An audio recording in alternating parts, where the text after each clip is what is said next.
Hey guys, those were dark times. I don't know why this video seems to be darker because, as far as I know, I haven't changed any of the lighting. But here's part 2 of my Tales of an Operator. After I finished, I realized I hadn't told you what happened when we had to go to the bathroom.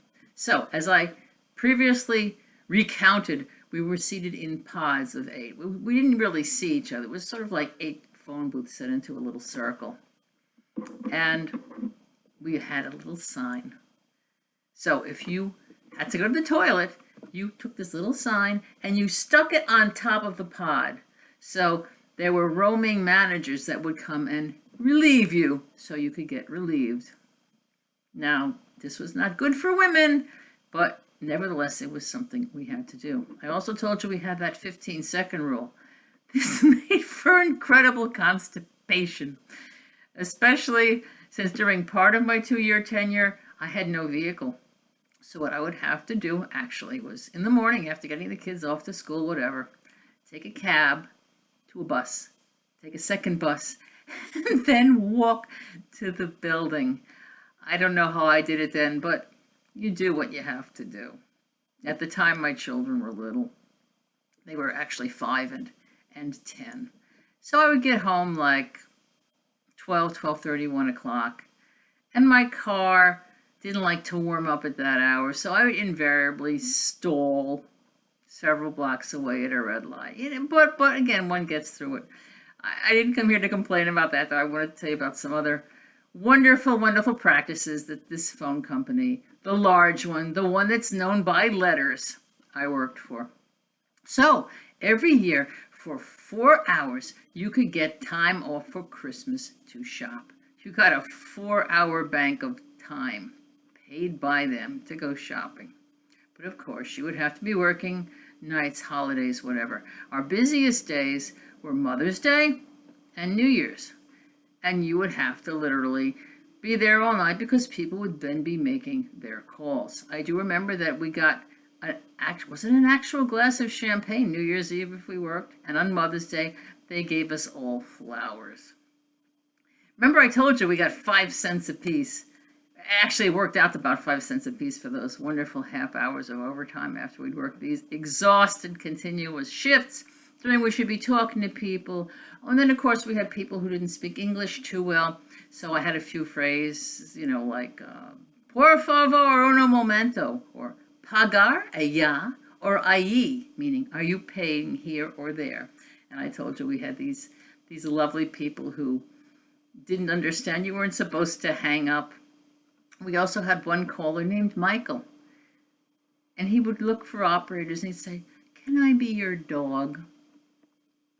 And we had customers from overseas. We got Stern, the Arabic countries, who would not talk to a female operator. They did not want to speak to a female operator. This was very rough because, like most low-paying service jobs, the workforce was 98% female. We did have 1 or 2 guys, and the calls would have to be passed off to them. We also had a sort of a game running where we would try to sign people up for AT&T long distance. And if we got a customer to sign up or try for AT&T long distance, well, this is how they rewarded us. They would come around with a big box. In the box was theater-sized candies. So you could pick out a big Snickers bar, or you could pick out some Junior Mints.